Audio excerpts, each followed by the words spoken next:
Hello everyone and welcome to the 10th episode of an interview with Mr. Rajesh Talwar. This is your host Ananya Sharma. So today's book in discussion is called Inside Gayland. So Mr. Talwar, the first question is why this book and especially why this name? Hi Ananya, good to be with you again. And this play, it relates to a time in the early 90s when I was associated with a group working on HIV/AIDS issues. The AIDS pandemic had just gathered steam in India, and authorities were scrambling around to find a way to tackle it. In between, the Director General of Prisons, Magsaysay Award winner Kiran Bedi, she announced to a newspaper, The Pioneer, that she was planning to segregate gay prisoners in Tihar jail. She was going to subject all prisoners to mandatory testing, segregate the gay prisoners, and prosecute those who were homosexual. So this concerned the group, and we decided to file a petition. So I got involved in the first ever challenge to Section 377 of the Indian Penal Code, which criminalizes quote-unquote sexual or carnal intercourse against the order of nature. Specifically, it targets homosexual men and women. So, at that time, I wrote a play, Inside Gayland. So that's the context, briefly speaking. Okay, so where is Gayland? Is it a place or is it something else? And what is the plot of this whole play? Gayland is a planet. If you see the cover of the book, there is a planet, a pink planet. So it's somewhere in the cosmos. It's a fictitious planet, of course. And the plot is that a young lawyer, I myself was a young lawyer at the time, though not that young, but a young junior lawyer, he is sent on a scholarship to this planet inside Gayland to work with a senior lawyer out there. This planet is very similar to planet Earth, except everybody on this planet is gay. And they have a law which criminalizes heterosexual sex with or without consent. So it's just reversing the situation. Two famous actors, Alif Bachchan and Meela Malani, they are actors in Gayland, and they commit the sin of heterosexual intercourse and they are prosecuted. So then the story takes off. So the idea is that by reversing the situation, it's like putting the shoe on the other side, other person's foot, so that you realize, how heterosexual people can be conscientized and they can be made aware. What does it feel to have this law hanging over your heads that you might be prosecuted? And it's not even that you'll be sent to jail for 6 months. Section 377 provides that anybody who commits carnal intercourse against the order of nature can be sentenced to life imprisonment or imprisonment up to 10 years, So if two consenting adults, whatever they do, they should be sentenced to life for this. I mean, it's completely off the, it's unreasonable is not the word. So that's why we filed this case. And that's why the play was there. The play was used as campaign material by ABVA, AIDS Bhedbhav Virodhi Andolon. And the first ever petition in South Asia was filed by this group against the Union of India, challenging the constitutional validity of Section 377. So, before going on any further, can you tell our viewers what Section 377 exactly is? Section 377, it comes under the subtitle Unnatural Offences. So, apparently the legislator thought there were natural offences and unnatural offences.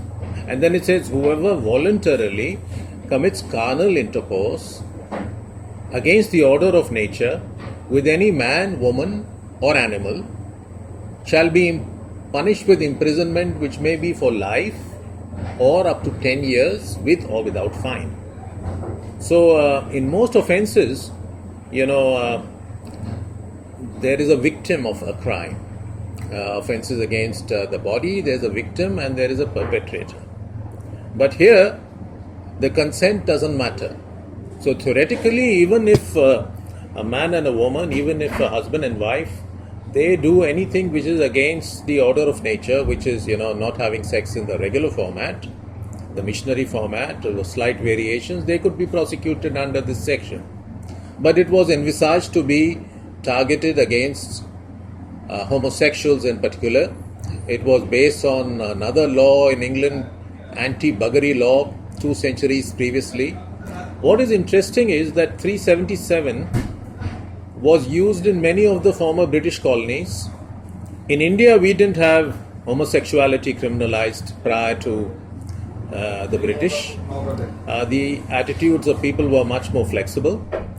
But when the British came, they had these Puritan conservative attitudes, and across the colonies, they introduced Section 377. I should say that when they were drafting these penal laws, they didn't bother to see the local situation in that country, the local culture. It was just one hat fits everybody's head. So, for example, in Pakistan also you have Section 377 of the Pakistan Penal Code, which is identical. And so you have in Bangladesh. So they just duplicated the penal code across their colonies, and Section 377 stands out. It's the British era statute, and if today in independent India we want to say we are free, why should we be hanging on to laws which were imposed on us by the British? So we should get rid of so many other laws as well, but this is one case of British morality being imposed on India. And the British themselves have moved ahead. The Europeans have moved ahead. They have become more aware. And we have regressed. So the group AIDS Anti-Discrimination Movement, were you the lawyer of that group? Yes. The AIDS Anti-Discrimination Movement, or AIDS Bhedbhav Virodhi Andolan, they were the petitioners in this case, ABVA versus Union of India. The case was filed in 1994. It was the first ever case in South Asia challenging the criminalization of Section 377 of the Indian Penal Code. So it was a landmark kind of case for this reason.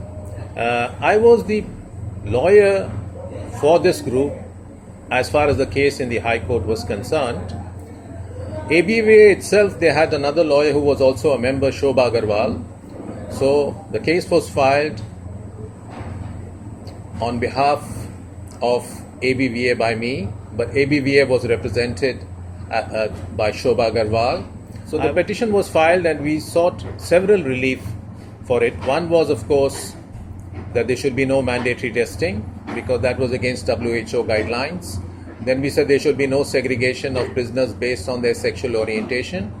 And then we asked that Section 377 of the Indian Penal Code should be struck down as being unconstitutional.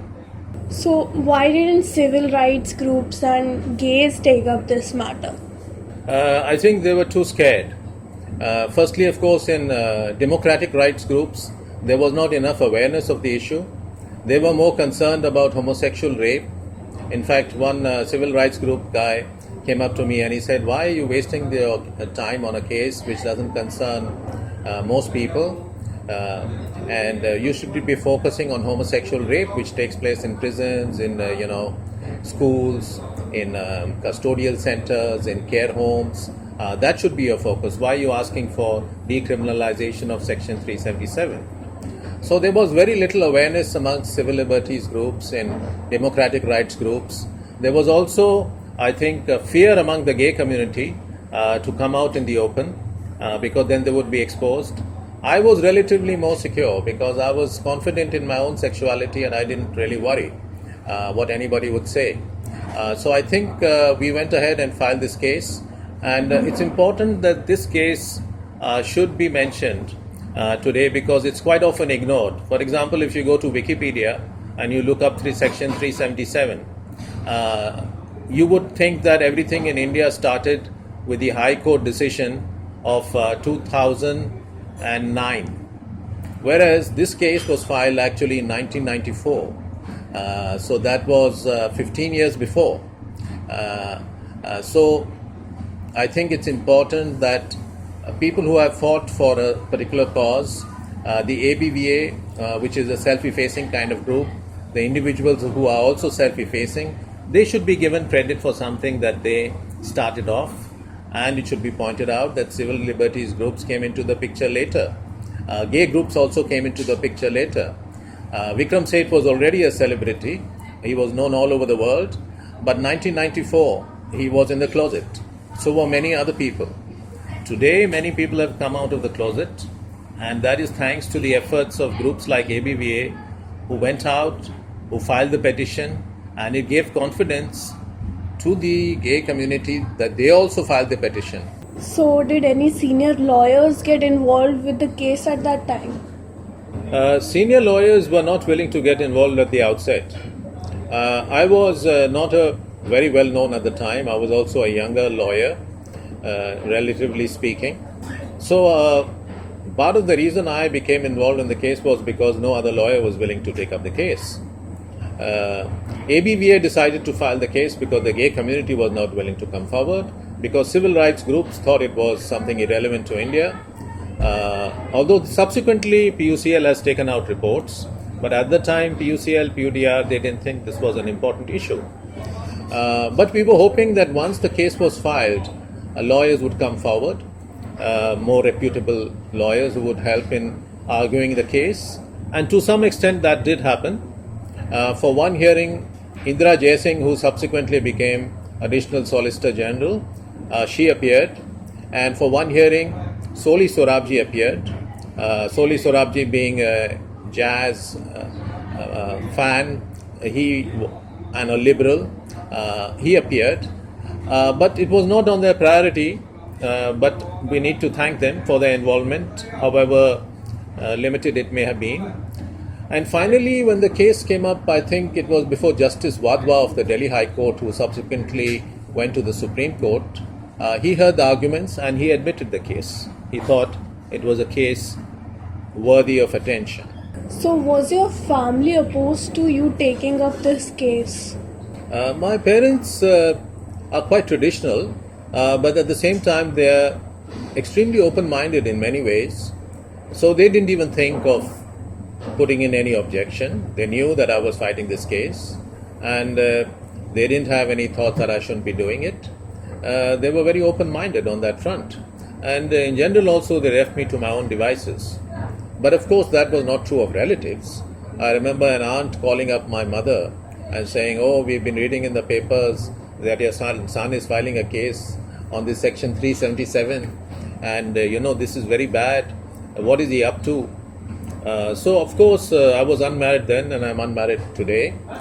So many people, 2 plus 2 is 22, so they connected and they said he must be surely gay himself for having filed the case.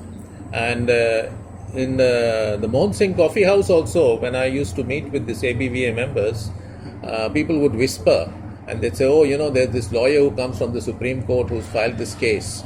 And so some of my civil rights group's friends, they also asked me, "Hey, we never knew. Are you gay?" And I said, "No, I'm not. But does that mean I should not file a petition for gay people?" So I think also that some people who are homophobic, extremely homophobic, sometimes they might actually have some latent tendency towards homosexuality. That is why they are so homophobic. If you are relatively secure in your sexuality, then you don't bother. You do your own thing and you let other people do their own thing. Live and let live. Live and let live, you said. So, what are the legal arguments related to Section 377? First and foremost, Ananya, there is the right to privacy. What you do in your bedroom, what you do in your house, it is not the state's business. It is not the government's business to be policing you in your bedroom. And the Supreme Court has held time and time again, most recently just a few years ago, that the right to privacy is an unalienable, fundamental right guaranteed to each citizen of India. So the right to privacy means what you do in your bedroom is up to you.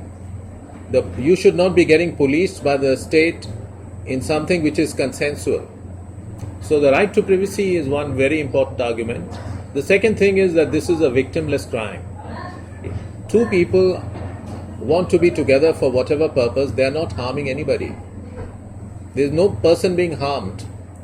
And why should they be punished? And that also for life imprisonment, 10 years imprisonment. I think it was Bertrand Russell, who, very famously, he wrote a book once, Why I Am Not a Christian.